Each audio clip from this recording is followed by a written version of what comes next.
بسم الله الرحمن الرحيم. اللهم صل على محمد وآل محمد الطيبين الطاهرين.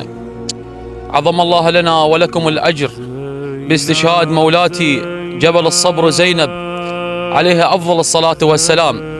اليوم أقيم موكب خدام الإمام الحسين عليه السلام في محافظة الناصرية وتحديدا منطقة حي الشهداء ومتمثلة بخدامها. أبو محمد عظم الله لنا ولكم الأجر إن شاء الله. بسم الله الرحمن الرحيم. اللهم صل على محمد وآل محمد بنية تعجيل الفرج ومواساة لسيدنا ومولانا الإمام المهدي عجل الله فرجه الشريف.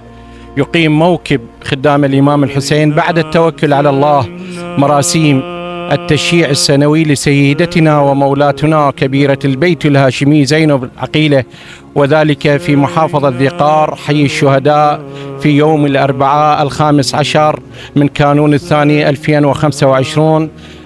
وكذلك يقدم موكبنا وخدام الإمام الحسين التعزية والمواساة لسيدنا ومولانا رسول الله وسيدنا ومولانا وشفيعنا وقائدنا الإمام علي بن أبي طالب بهذه الفاجعة الكبيرة، فإنا لله وإنا إليه راجعون. كما إننا نتقدم بالشكر الجزير إلى الأخ الإعلامي الحسيني المواظب على هذه التغطية الأخ محمد جواد، وإنا لله وإنا إليه راجعون. والسلام عليكم ورحمة الله وبركاته. ونلتقي بأحد الخدام كذلك أبو أحمد. عظم الله لنا ولكم الأجر إن شاء الله. عظم الله أجورنا وأجوركم بهذا المصاب الجلل، وهو وفاة أو استشهاد سيدتي مولاتي زينب عليه السلام.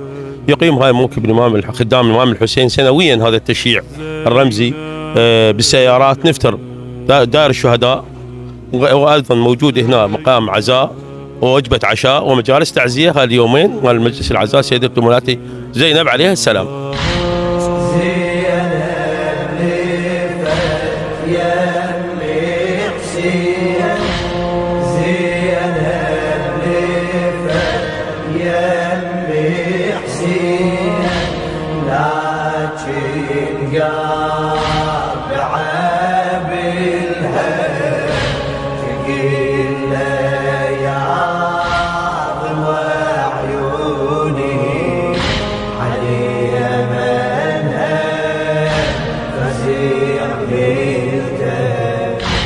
تعند لي أهل الخيمة وتفسري الصخر ولنتها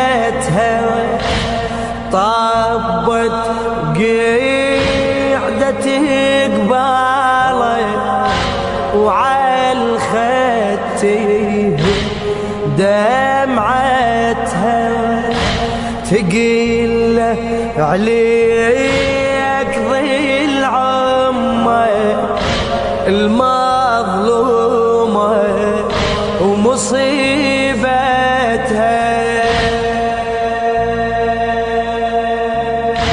سوليف لي يا ماي العين لا تخفي